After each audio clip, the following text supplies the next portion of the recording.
clandestina con auto di grossa cilindrata dal Tivoli. I carabinieri denunciano un impiegato ed un operaio ventenni, uno di questi neopatentato, incastrati dal video della corsa postato sui social. In via di identificazione grazie al video anche lo starter e altri partecipanti alla folle nottata. Gli inquirenti potevano perdere la vita oppure uccidere qualcuno. Offese sessiste all'arbitro donna, 14enne del Vazzola squalificato per 10 giornate. Il presidente degli arbitri trevigiani: dai ragazzi ai genitori il clima è sempre più violento. Muore dopo un'operazione all'ospedale di San Vito al Tagliamento. Disposta l'autopsia sul corpo di una 53enne di Motta di Livenza. 2 sanitari indagati. Verso l'archiviazione il procedimento nei confronti della maestra dell'asilo di Paese, dove a settembre morì il piccolo Alessandro di 11 mesi. Gli ultimi esami sulla salma confermano si trattò di morte bianca. Turisti italiani bloccati nello Yemen a causa del blocco dei voli di rientro, tra loro anche un gruppo di veneti che avevano deciso il viaggio nonostante i rischi per la guerra civile. Nuova protesta dei commercianti di Roncade contro la pista ciclabile che toglie parcheggi. Corteo funebre verso il comune per portare oltre 1000 firme la proposta dell'amministrazione. Facciamo un referendum. Da metà maggio tornano gli eventi di 6 insuperabili 18 discipline per favorire sport e inclusione in tutto il Veneto. Gli atleti amareggiati dalle idee del generale Vannacci, così si torna indietro nel tempo.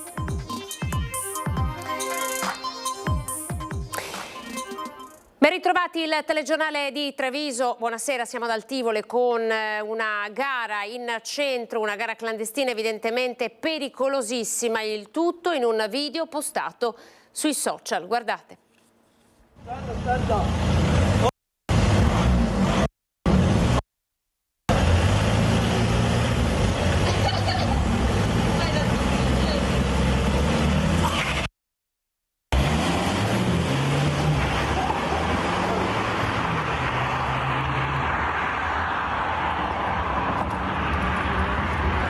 Il rombo dei motori, le risate dei ragazzi che hanno assistito alla gara improvvisata e clandestina fra auto di grossa cilindrata e poi la partenza a folle velocità in una delle vie centrali di Altivole. Il video postato subito dai giovani su TikTok e Instagram e poi finito su tutti i social. Il monitoraggio costante dei carabinieri ha consentito di arrivare alle immagini shock della folle corsa in paese. Una bravata dopo una serata trascorsa in un bar che si trova proprio nei pressi della partenza. Le due auto fianco a fianco, al centro lo starter e poi il via, qualche metro, una curva e poi la frenata violenta passando sopra un dissuasore di velocità. Poteva essere una tragedia se solo in quell'istante fosse transitato un altro veicolo. 2 macchine guidate da 2 ragazzi molto giovani che hanno impegnato entrambe le corsie di un tratto stradale piuttosto frequentato anche all'ora della notte in cui è avvenuta questa gara e che appunto si sono sfidati per diverse centinaia di metri ad altissima velocità. I 2 automobilisti del posto sono stati denunciati. Si tratta di un ventenne neopatentato impiegato e un 23enne di origini albanesi operaio. I carabinieri di Castelfranco stanno ora cercando di identificare lo starter che in centro tra le 2 auto ha dato il via alla corsa. Lo starter sarebbe un avventore del bar che non ha legami con i 2 ragazzi che si sono sfidati alla guida dei veicoli. Stiamo cercando di identificare anche lui perché risponderà dello stesso reato commesso da chi era alla guida delle macchine. Una volta identificati i 2 giovani automobilisti sono stati convocati dai carabinieri. Hanno compreso, spiega il comandante, il gesto sconsiderato ed hanno assicurato che si è trattato di un fatto isolato. Ci tengo a precisare che i 2 giovani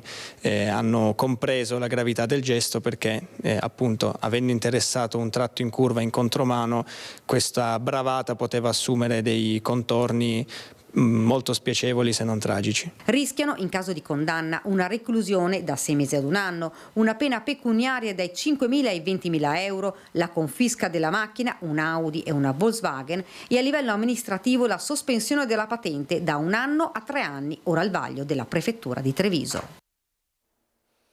Una strada trafficata a tutte le ore, i cittadini sconcertati, poteva finire in tragedia. Li abbiamo ascoltati.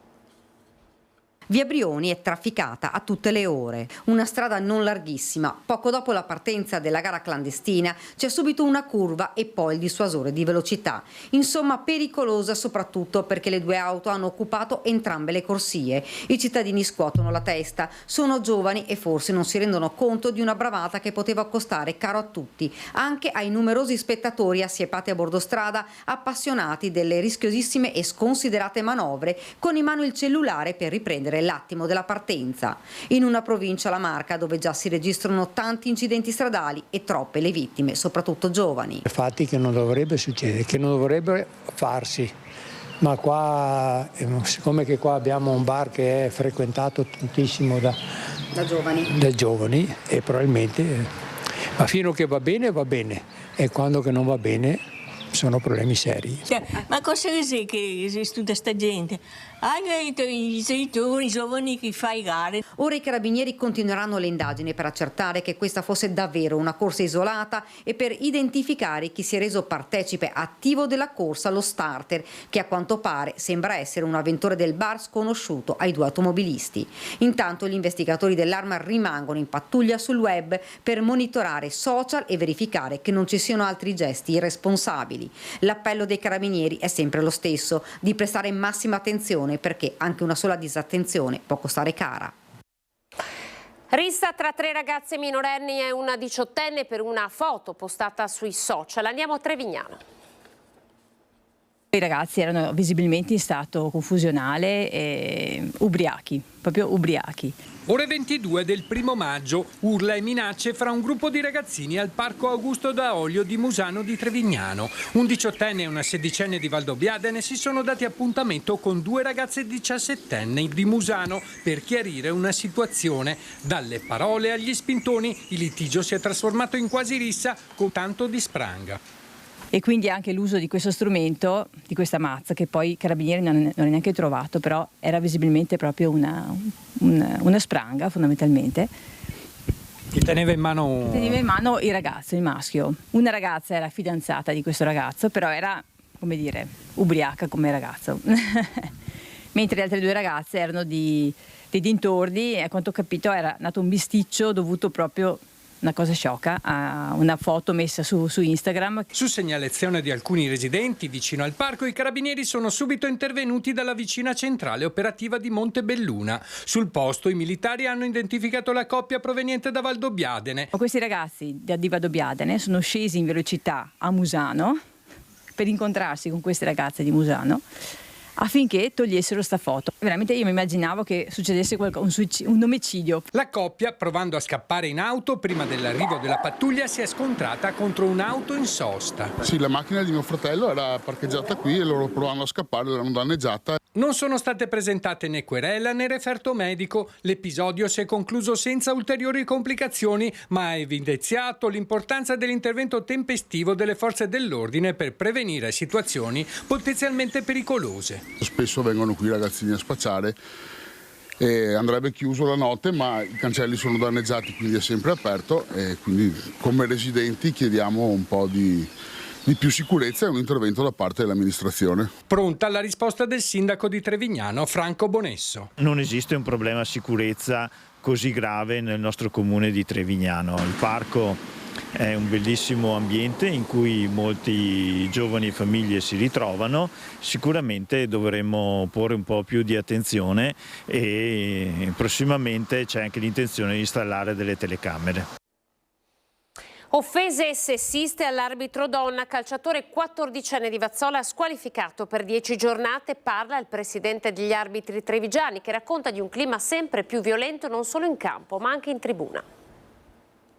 Offese ed insulti sessisti rivolti via social alla giovane arbitro donna che aveva diretto la partita tra l'Union QDP ed il Vazzola della formazione Under 15 lo scorso 28 aprile. Protagonista un calciatore 14enne del Vazzola che è stato punito con 10 giornate di squalifica dal giudice sportivo regionale. Un episodio che riporta in primo piano il tema della violenza giovanile anche in un contesto che dovrebbe essere di sport e divertimento. Violenza in questo caso non fisica, ma non per questo meno grave, verbale, apice di un clima, denunciano gli arbitri, diventato nell'ultima stagione sempre più difficile. Soprattutto tra i giovani e i giovanissimi. Le categorie inferiori hanno assolutamente sottolineato in questa stagione più che nelle altre una violenza che indubbiamente non è fisica, ma è altrettanto pungente, che è quella verbale, che parte dalle tribune per terminare a volte in questi casi qua e che non possiamo pensare che siano normali. La cosa più spiacevole è che non accade solo agli arbitri, cioè è una prassi che viene fatta anche tra coi calciatori della squadra avversaria, quindi è proprio un problema educativo. Clima violento in campo, ma anche nelle tribune dove siedono i genitori che dovrebbero dare l'esempio. Dobbiamo cercare di abbassare i toni, di tornare in canali di appunto sportività, andare a vedere una partita di calcio fatta dai nostri figli, arbitrata dai nostri figli, che si devono divertire. Muore all'ospedale di San Vito al Tagliamento dopo un'operazione chirurgica alla spalla. Ci sono 2 sanitari indagati, disposta l'autopsia sul corpo di un 53enne di Motta di Livenza. Si era sottoposto a un ordinario intervento chirurgico di ortopedia, ma è stato trovato senza vita poche ore dopo nel letto della sua stanza all'ospedale di San Vito al Tagliamento. La procura di Pordenone, per far luce sulle cause del decesso, ha disposto l'autopsia sul corpo della vittima, Diego Rulli, 53 anni, di Motta di Livenza. La tragedia è avvenuta lo scorso 24 aprile nel nosocomio della destra Tagliamento, dove il 53enne era stato operato alla cuffia dei rotatori. L'esame autoptico, che sarà eseguito dal medico legale Antonello Cirnelli, è in programma per mercoledì mattina alle 10 nella cella mortuaria dell'ospedale di Pordenone. Per far luce sulla vicenda, come atto dovuto a tutela delle garanzie difensive, la procura ha aperto un fascicolo d'inchiesta indagando per omicidio colposo l'ortopedico e l'anestesista che hanno eseguito l'intervento. Secondo quanto emerso, sembra che tutti gli esami preoperatori risultassero nella norma e che il 53enne fosse in perfette condizioni di salute. All'autopsia potranno essere nominati anche i periti degli indagati. La cronaca giudiziaria, iniziamo con la storia del piccolo Alessandro Izzo, 11 mesi appena deceduto all'asilo mentre stava facendo il riposino lo scorso 29 settembre. I risultati degli esami dell'equipe del reparto di patologia vascolare della clinica universitaria di Padova hanno confermato quanto riscontrato dall'autopsia eseguita sul corpo del piccolo. Quella di Alessandro sarebbe stata una morte bianca, che è definita come SIDS, morte improvvisa del neonato. Gli accertamenti hanno escluso che le vie respiratorie del piccolo fossero ostruite, così come la posizione con cui è stato messo a letto fosse inadeguata. Riscontri che potrebbero portare all'archiviazione della causa contro maestre e direttrice dell'asilo Raggio di Luna, tutte indagate per il reato di omicidio colposo. E poi a Conegliano con il delitto di Margherita Ceschini la parola passa alla difesa dell'ex marito Enzo Lorenzon, accusato di essere il mandante dell'omicidio. Per Fabio Crea la tesi della ricompensa milionaria ai sicari sarebbe contraddittoria e infondata. La tesi accusatoria contro il signor Lorenzon, basata sul movente economico, si dimostra contraddittoria e quindi molto fragile e per noi infondata. Non si sborsano milioni di euro in un'unica soluzione nell'immediatezza piuttosto che pagare 10.000 euro al mese alla moglie. Mi sembra veramente che sia al di fuori di qualsiasi ragionevolezza economica. La tesi della ricompensa milionaria per i sicari domenicani dell'ex moglie non regge per l'avvocato Fabio Crea, difensore di Enzo Lorenzon, l'uomo di Ponte di Piave accusato di essere il mandante dell'omicidio di Margherita Ceschin, la donna trovata morta a Conegliano poco meno di un anno fa. Difficile quindi che l'80enne, che secondo l'accusa era stanco di pagare 10.000 euro di alimenti al mese, avesse prospettato un guadagno oltre il milione di euro per i mandanti materiali del delitto. Crea ne fa una questione di logica. Vorrei ricordare che Lorenzon è da sempre un uomo d'affari, quindi da un punto di vista economico gli affari li ha sempre saputi valutare. Non solo, la difesa contesta anche un altro punto, ovvero che Lorenzon odiasse smisuratamente l'ex moglie. Questo risentimento non è a nostra conoscenza, non emerge dagli atti, quindi riteniamo che sia un'ipotesi piuttosto tra l'azzardato e il non dimostrato. Archiviata invece la posizione della compagna di Lorenzon, di Lazy Guzman, inizialmente sospettata di essere una delle registe del delitto, rientrerà in scena più avanti solo in qualità di teste. Sono soddisfatto del fatto che la persona mia assistita è stata scagionata, ma è anche vero che sono profondamente deluso perché si è andati a distruggere la vita a distruggere la vita di una persona che è stata 20 giorni in carcere. Non poteva neanche immaginare. Questa è la delusione grossa che ha la signora. Ancora la cronaca giudiziaria, un nuovo caso potrebbe abbattersi sul sindaco di Castello di Godego, Diego Parisotto, a suo tempo sollevato dall'incarico di amministratore di sostegno di un portatore di handicap dal giudice tutelare per un'istanza presentata e accolta dalla famiglia dello stesso. Questa mattina la famiglia del giovane disabile ha dichiarato di aver sporto denuncia per peculato nei confronti del primo cittadino che per malattia ha temporaneamente sospeso la sua attività pubblica. Secondo l'accusa, Parisotto avrebbe sottratto, approfittando del suo ruolo, un'ingente somma di denaro al disabile. Sono estraneo ai fatti, ha commentato il primo cittadino, che ha ammesso di essere stato sollevato dall'incarico, ma ha confermato di non essere a conoscenza di alcun procedimento nei suoi confronti. Ci sono dei turisti italiani bloccati nell'isola di Socotra, siamo nello Yemen, a causa del blocco dei voli di rientro, tra loro anche un gruppo di veneti che hanno deciso di fare il viaggio nonostante in Yemen si stia combattendo una guerra civile e la meta sia altamente sconsigliata dalla Farnesina. Ci sono anche alcuni veneti tra il gruppo di una ventina di italiani rimasto bloccato nell'isola di Socotra in Yemen a causa della cancellazione del volo di ritorno che li avrebbe dovuti portare negli Emirati Arabi. Il gruppo era partito da Abu Dhabi con l'unico volo settimanale che porta all'isola, ma a causa della guerra civile in atto non sa più come fare rientro. Il presidente della regione Veneto Zaia, ricevuta notizia da uno dei nostri concittadini veneti, ha comunicato di essere in contatto con il Ministero degli Esteri, dal quale ha ricevuto rassicurazione sull'attivazione delle procedure del caso. Da quanto si apprende, la situazione nella località dell'isola dove si trovano gli italiani è abbastanza tranquilla e probabilmente i connazionali potranno ripartire nei prossimi giorni, forse domenica. Quel che è certo è che la meta scelta dal gruppo di italiani per il viaggio è altamente sconsigliata dal Ministero degli Esteri per i rischi legati al protrarsi del conflitto. Tra l'altro, proprio per la criticità della situazione nello Yemen, l'ambasciata italiana ha sospeso da tempo la propria attività e non è più possibile, avvisa il sito Viaggiare Sicuri del Ministero degli Esteri, assicurare assistenza consolare a coloro che, nonostante sia fermamente sconsigliato, decidano di recarsi nello stato a sud della penisola arabica. In autostrada ora è stato inaugurato oggi l'ultimo tratto della superstrada pedemontana veneta. Da domani si potrà circolare verso Venezia e Milano senza dover uscire dal casello. La superstrada pedemontana veneta da oggi a Montecchio Maggiore è ufficialmente interconnessa con la A4 nelle due direzioni Milano-Venezia. Gli ultimi 1200 metri rimasti sono stati inaugurati oggi con l'ultimo taglio del nastro che riguarda l'intera infrastruttura.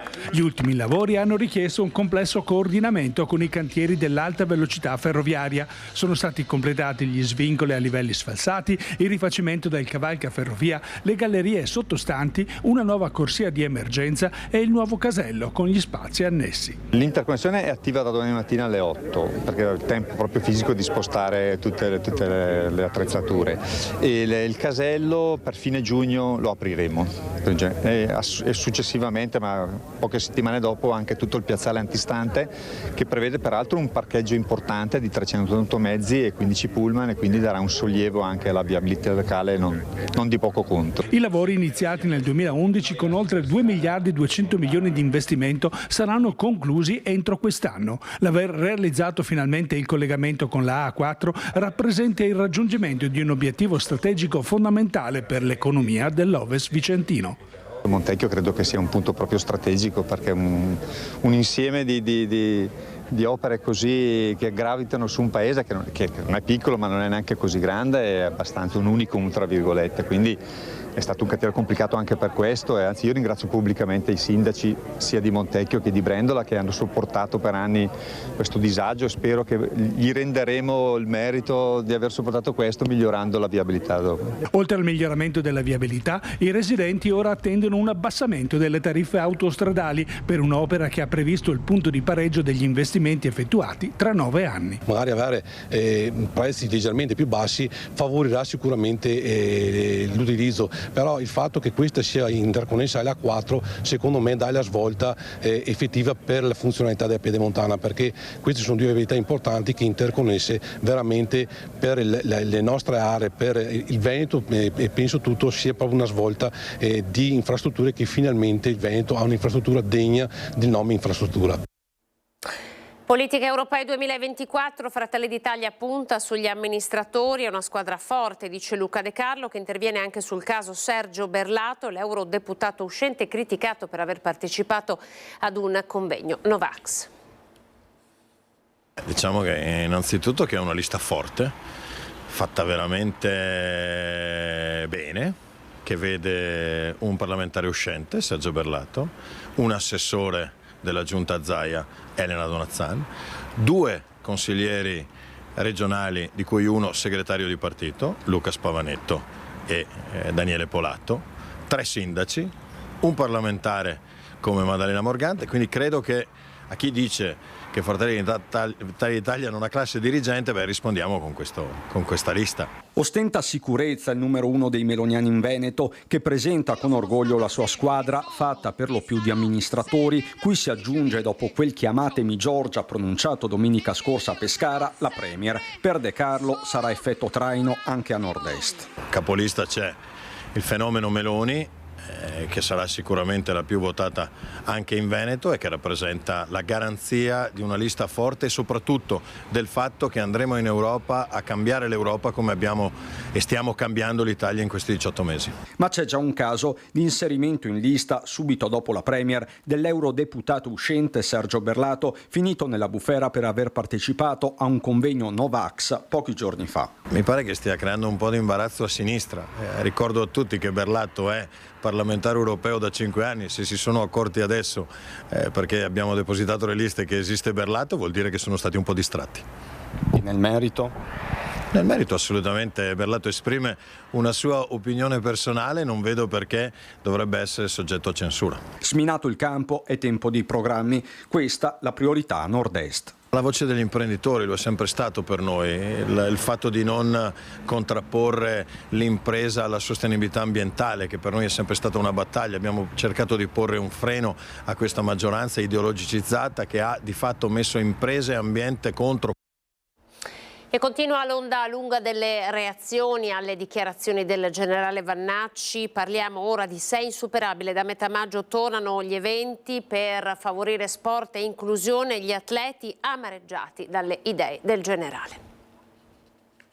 Il progresso ci ha portati a un certo punto, voler tornare indietro secondo me è proprio triste, mi provoca amarezza e anche penso che ferisca me come anche tutta la comunità di persone con disabilità. Amarezza più che rabbia hanno suscitato le recenti esternazioni del generale Vannacci nel capitano dei Treviso Bulls, famosa squadra di hockey in carrozzina pronta a partecipare alla 4ª edizione di Sei Insuperabile, rassegna promossa per l'inclusione sociale attraverso una variegata gamma di eventi artistici, culturali e sportivi. La Torch Run for Special Olympics, patrocinata dal Panathlon Area Nord, è uno dei momenti clou della rassegna Sei Insuperabile 2024. Questa fiaccola olimpica, simbolo di unità e solidarietà, attraverserà diversi comuni della Marca, coinvolgendo studenti, atleti e rappresentanti delle istituzioni. Prima tappa il 16 maggio dalla sede della Questura di Treviso, con la partecipazione dei tedofori volontari della Polizia di Stato, insieme a importanti testimonial sportivi. L'evento culminerà il 31 maggio a Possagno con una solenne cerimonia di apertura delle giornate sportive presso l'Istituto Cavanis. Avremo quasi 18 discipline che si alterneranno con una presenza ci attendiamo di 1500 tra atleti e studenti. A Possagno sarà un momento di festa e di condivisione, dove lo sport diventa veicolo di inclusione e di crescita personale per tutti i partecipanti. Ci porta centinaia di ragazzi all'interno del nostro comune a fare sport che vuol dire superamento di tutte quelle che sono i limiti, le barriere anche mentali nostre nel guardare verso l'altro. Quest'anno la missione di Sei Insuperabile è supportata dalla neonata Fondazione Brombal, che rafforza l'impegno verso un'educazione inclusiva. E oggi, dopo 4 anni, abbiamo già ben 2 province, 7 istituti nei 2 giorni e poi abbiamo 750 alunni a cui andiamo a fare inclusione direttamente nelle scuole. Quindi l'obiettivo è sempre quello di ampliare e cercare di coinvolgere sempre più scuole, perché non ricordiamoci che l'inclusione parte dall'istruzione. Ora noi siamo a Roncade con il corteo funebre improvvisato dai commercianti fino al municipio. Al grido "ci fate morire" per tornare a segnalare la mancanza di parcheggi in centro portati via dalla nuova pista ciclabile. Indossano i colori del lutto, portano in municipio una corona funeraria. Sul nastro viola c'è scritto "Non fateci morire". Una delegazione di commercianti del centro di Roncade oggi ha voluto consegnare all'ufficio protocollo del comune il faldone con tutte le firme raccolte tra i cittadini contrari alla nuova pista ciclabile che ha portato via decine di parcheggi su via Roma. Un colpo di spugna che avrebbe cancellato anche buona parte del loro fatturato. Abbiamo perso il 30%. È una perdita che l'abbiamo avuta a mezzogiorno con il menù fisso, perché le persone hanno poco tempo per mangiare e non possono perdere un quarto d'ora di tempo per venire a trovare parcheggio, poi fare 600 metri a piedi. È un meno 18%. Chi ne ha beneficiato secondo lei? Sentendo i paesi limitrofi. Assolutamente, la stessa cosa vale per le tabaccherie. D'altra parte i nostri dati sono inconfutabili. Edicola, tabaccheria, ristorante, oreficeria, storici commercianti del centro. Dopo le prime proteste ora hanno deciso di promuovere una raccolta firme per dare voce anche ai loro clienti. Noi non siamo politici, noi vogliamo solo difendere i nostri parcheggi, perché i nostri clienti girano e se ne vanno sempre perché non trovano parcheggio. Una cosa che secondo me si è sottovalutata, che i clienti di Roncade non sono soltanto i roncadesi, noi abbiamo un bacino di clienti di tutto il limitrofi. Roncade non è Asolo che ha la navetta, non è Venezia che si va a prendere il treno a quarto del Tino.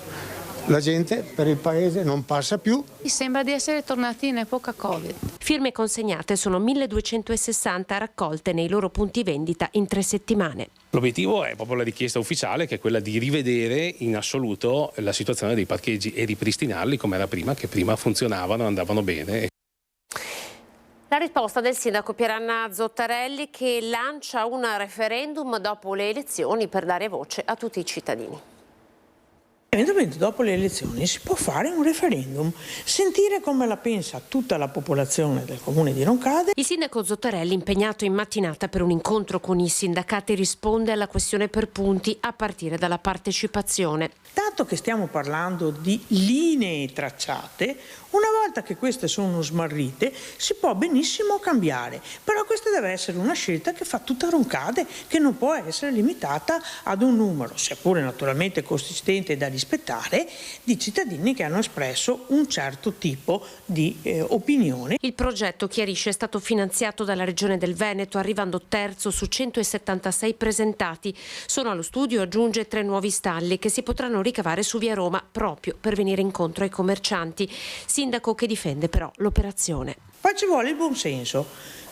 Questa operazione ha consentito, anche nella revisione delle autorizzazioni ai parcheggi da parte dei residenti, che qualcuno aveva da molto tempo ma in realtà un posto auto proprio, consentirà di avere effettivamente quei parcheggi destinati alle attività produttive, commerciali o di servizio. Quello che si è svuotato è il parcheggio, non dico selvaggio, ma comunque diciamo continuativo. Via Roma non ha più la forma che aveva in precedenza di una lunga colonna di auto in perenne sosta. Quindi non si è svuotato il centro, sindaco? Non si è svuotato. Diciamo che non aiuta continuare a ripetere, non si può parcheggiare, non si può venire a Roncade, non si può, così si allontanano, è un po' un fare un autogol. Pochi secondi di pubblicità, tra poco.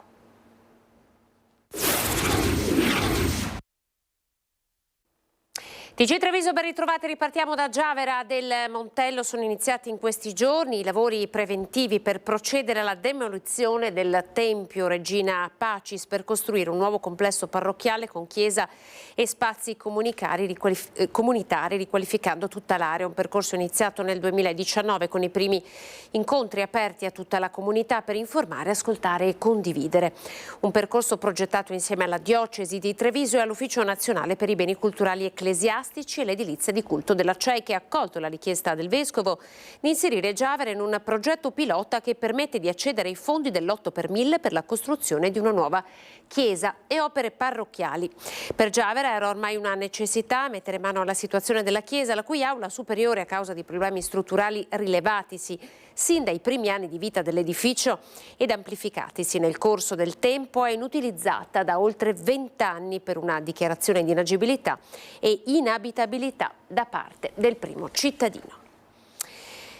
3 giorni dedicati alle imbarcazioni e agli sport acquatici. Alle Bandie di Spresiano c'è la prima fiera nautica della Marca. Abbiamo voluto fare questa fiera per dare l'opportunità anche a quelli che abitano in collina e non sono abituati a scendere, diciamo, al mare, e avere nella Marca appunto la prima fiera nautica. Si chiama Mare Lago ed è la prima fiera nautica della provincia di Treviso. Nello specchio d'acqua delle Bandie di Spresiano 3 giorni dedicati ai piccoli natanti, barche nuove e usate, motori, ma anche tante manifestazioni dedicate ai bambini e allo sport. Non è un evento solamente specifico per le imbarcazioni, ma è un evento per le famiglie, per i bambini, per tutti quanti che amano le barche e gli sport acquatici. E tra gli sport uno dei più gettonati degli ultimi anni è il SUP, la pagaiata sulla tavola galleggiante. Per tutti, lo adopero da trainer, lo adopero anche per perdere peso, quindi lo consiglio a tutti. E tra le novità c'è anche il prototipo di una waterbike inclusiva. Mediante anche l'aiuto di un mio amico che è campione del mondo paraplegico di sci nautico, abbiamo messo a punto questo prototipo. Consiste nel fatto di poter governare la waterbike da solo. Cosa vuol dire? Un ragazzo paraplegico può tranquillamente salire da solo e pedalare con le braccia sulla waterbike. Domenica prossima, 5 maggio, torna la Treviso in rosa, oltre 10.000 le donne che si sono iscritte per questa che è la 10ª edizione. L'obiettivo è stato raggiunto, sono oltre 10.000 le donne che si sono iscritte per partecipare alla 10ª edizione della Treviso in rosa. Domenica prossima, 5 maggio, torna la corsa dedicata alle donne più partecipata d'Italia, una manifestazione che riempirà la città di festa e solidarietà allo scopo di diffondere e sostenere la prevenzione dei tumori femminili grazie alla partnership con l'ILT. Noi sappiamo che il tumore al seno nello scorso anno ha coinvolto più di 1.000 donne in provincia di Treviso, quindi un terzo dei tumori femminili sono costituiti dal tumore della mammella e quindi noi cerchiamo di dare informazioni su quelli che sono i corretti stili di vita che aiutano ad ammalare meno di questo tumore, a condurre una vita più sana e avere anche una salute migliore. Circa la metà delle iscritte sono trevigiane, ma sono ben 14 le regioni rappresentate da donne di tutte le età, 6 le novantenni iscritte, ma anche moltissime giovani o addirittura bambine che parteciperanno assieme a mamme e nonne. Ben 130 i gruppi, start alle 9:30 in Viale Dalviano, 2 i percorsi da 4 e 7 chilometri. Mi è piaciuto molto una signora una volta che, non avendo trovato il percorso da 4, ha fatto quello da 7 e non si è neanche accorta di averne fatti 7 perché con le amiche si è goduta la città e ha trascorso la passeggiata a chiacchierare. Perché la Treviso in rosa è soprattutto una festa ed un momento di condivisione per le donne. Un'invasione rosa che porterà tanti benefici anche economici alla LILT e di questo ne siamo veramente contenti perché la prevenzione è alla base della cura del tumore del seno e quindi questa invasione rosa positiva sarà una gioia per tutta Treviso. L'anno scorso i fondi devoluti alla LILT dalla corsa hanno consentito la realizzazione della palestra riabilitativa. Quest'anno verrà acquistato un nuovo automezzo per il trasporto dei malati. È un servizio molto richiesto, molto utile perché consente ai pazienti di arrivare di fronte ai reparti di cura e consente alle famiglie di non dover utilizzare tutti i giorni di ferie o di riposo per trasportare magari pazienti anziani che non sono in grado da soli di guidare un'auto. Come ogni venerdì siamo alle previsioni del tempo per questo weekend.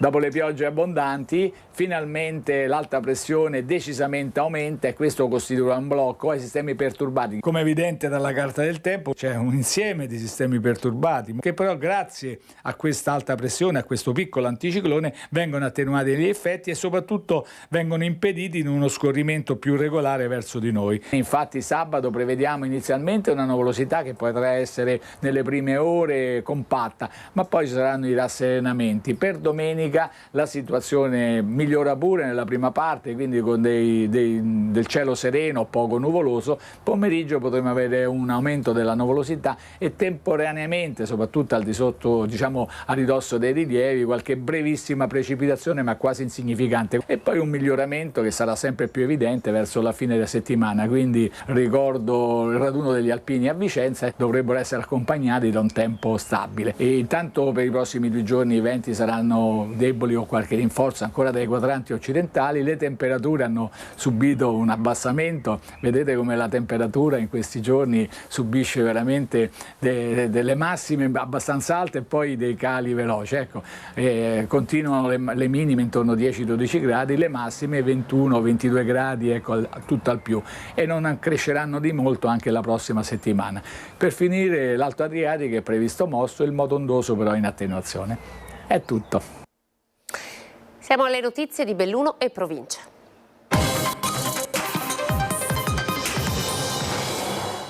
Partiamo da Cortina con i lavori nel cantiere per la pista da bob che sono in anticipo di 8 giorni sul piano di lavoro. L'ha detto ieri il ministro per lo sport Andrea Abodi al termine del sopralluogo svolto nell'area di Ronco con il sindaco Gianluca Lorenzi, la D di Simico Fabio Saldini e i tecnici dell'impresa Pizzarotti.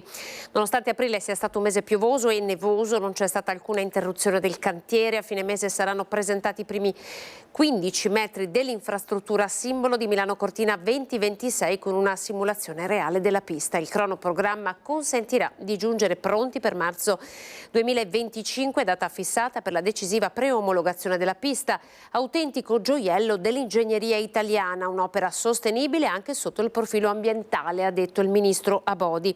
Il prossimo mese di giugno inizieranno i lavori allo stadio del Ghiaccio di Cortina, che ospiterà la cerimonia di chiusura delle Paralimpiadi, mentre l'allestimento del villaggio olimpico sarà eseguito tra settembre 2024 e ottobre 2025.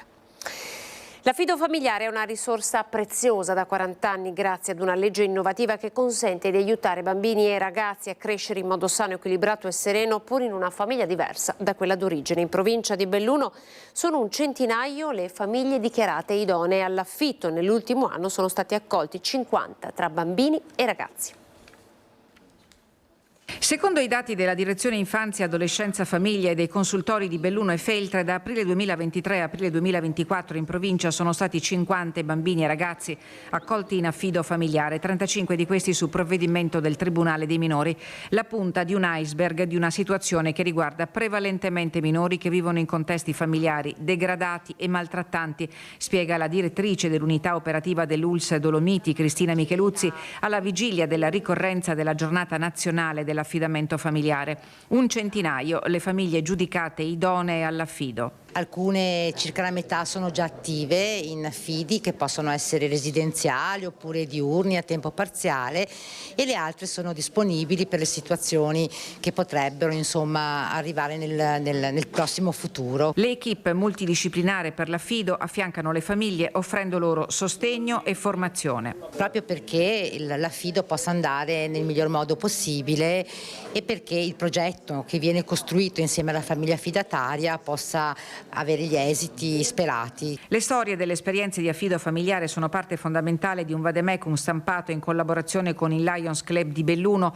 Vi si leggono le testimonianze di famiglie affidatarie, ragazzi e operatori legati da un unico fil rouge intriso di amore. La caratteristica dell'affido è la temporaneità, pur se la durata dell'affidamento nell'ultimo anno per circa la metà dei casi ha superato la soglia dei 4 anni. Le fasce d'età interessate vanno da 0-2 anni sino alla maggiore età, come riportano i dati del distretto di Belluno. L'ULSS 1 gestisce gli affidi su delega dei comuni attraverso i piani di zona per garantire salute fisica e benessere psicologico in un ambiente più simile al contesto familiare d'origine. L'affido entra in quel contesto di salute, no? Come lo descrive l'OMS, di un benessere psicofisico, e quindi l'affido contribuisce alla salute, appunto in questo caso appunto del minore che viene affidato. I prezzi degli affitti sono proibitivi e così per un mese una professora di Marcona ha dovuto affrontare 5 ore di auto al giorno per insegnare a Cortina, un'odissea in attesa di sapere che cattedra gli verrà assegnata il prossimo anno. Com'è la vita facendo 5 ore di macchina al giorno? Ma guardi, a me piace viaggiare. Però comunque impegnativo non tanto il viaggio, dopo aver lavorato. La strada non è che sia proprio eccezionale, insomma un po' di curve, poi durante l'inverno comunque siamo andati incontro a delle situazioni meteorologiche non proprio eccezionali. Sveglia a Marcona alle 4:15 di mattina per arrivare alla scuola media di Cortina d'Ampezzo, dove insegna alle 7:30. Finché non ha trovato un appartamento in affitto a Calalzo, comunque a 3/4 d'ora dal luogo di lavoro, per un mese il professor Ivano Apisa ha trascorso più di un quinto della sua giornata in automobile. Perché non si è fermato un po' più vicino alla scuola? Perché non ho trovato disponibilità. Ho parlato con i colleghi, Cortina era impensabile. Ho fatto un controllo verso San Vito, Borca, però non ho trovato nulla. Alla fine ho trovato qualcosina lì a Calalzo, sempre tramite passaparola. Spendere 1.200-1.500 euro al mese per un affitto a Cortina con una busta paga di circa 1.650 euro non è pensabile, ma anche benzina e pedaggi autostradali possono richiedere una buona parte di stipendio. Lei non aveva alternative, questo posto doveva accettarlo. No, non avevo alternative. Nel 2022 ho partecipato a questo concorso, l'ho superato, però l'unica possibilità era quella di Cortina, l'unico posto disponibile per questo concorso rimasto, e quindi prendere o lasciare. Allora lì un po' titubante, poi alla fine ho detto vado. A Pisa sa di non essere certo l'unico insegnante in queste condizioni, anzi racconta che c'è anche chi deve affrontare difficoltà maggiori, vuoi per questioni logistiche, vuoi perché magari giovane genitore. Il mio futuro lo vedo a scuola. A Cortina non lo so, è un ambiente eccezionale con ragazzi eccezionali, con docenti eccezionali, però bisogna vedere anche per il prosieguo cosa accadrà. Quindi non lo so, probabilmente scenderò di nuovo a Venezia, andrò alle superiori, non le so dire nulla. Fa passi avanti il progetto Can Be Carbon Neutral Belluno, realizzato dalla provincia su iniziativa delle scuole in rete, della consulta provinciale degli studenti e dell'associazione Amici delle scuole in rete. Venerdì prossimo al Teatro Buzzati andrà in scena il primo di una serie di eventi di divulgazione.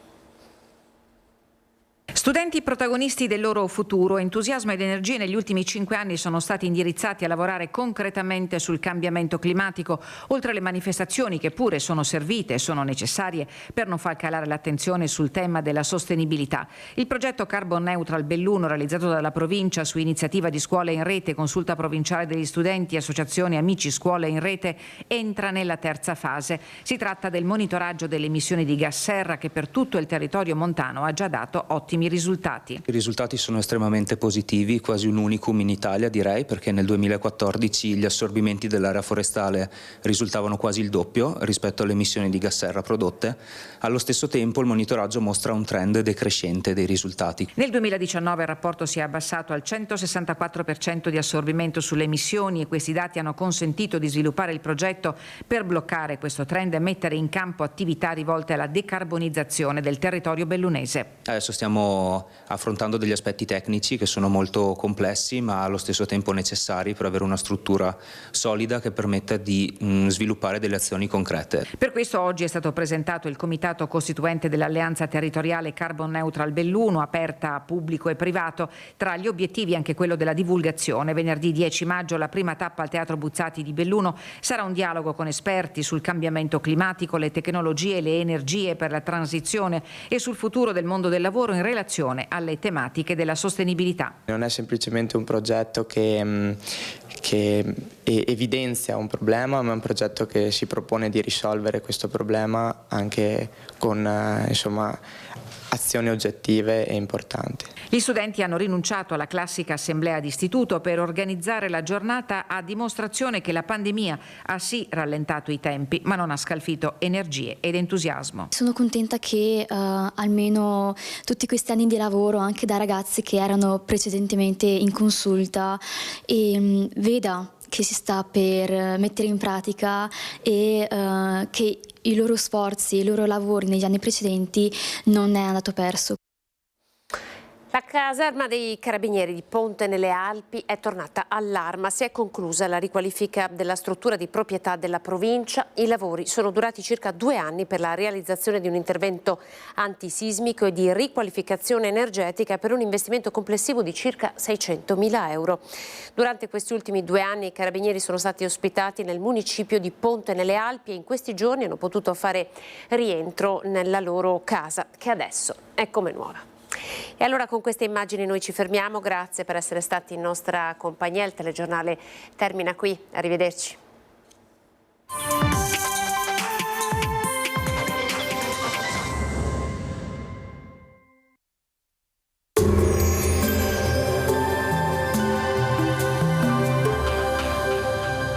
Entra nel mondo Lolato. Da oltre 40 anni un team di professionisti per migliorare la qualità della tua vita. Centro del piede con servizi di podologia. Laboratorio per la produzione di plantari e calzature su misura.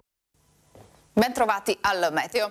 Pressione in aumento sull'Italia, il tempo è in via di miglioramento sul nostro territorio. Vediamo il dettaglio di sabato 4 maggio. Sul Veneto la giornata parte con una residua instabilità, sarà infatti possibile ancora qualche piovasco sparso. A seguire asciutto e ampiamente soleggiato. Le temperature saranno in aumento, minime tra 9 e 13 gradi, massime comprese tra 16 e 20 gradi all'incirca. Ci spostiamo ora sul Friuli Venezia Giulia. Anche in questo caso al mattino sarà nuvoloso con qualche locale debole precipitazione, col passare delle ore ampie schiarite e cielo velato. Temperature minime sui 5-12 gradi, massime comprese tra 17 e 20 gradi all'incirca. Infine diamo uno sguardo come di consueto alla situazione del Trentino Alto Adige. All'inizio avremo qualche rovescio sparso, a tratti invece sarà più soleggiato nel pomeriggio. Temperature minime sugli 8-9 gradi, massime intorno ai 20-22. Dal meteo è tutto, vi auguro un buon proseguimento in nostra compagnia.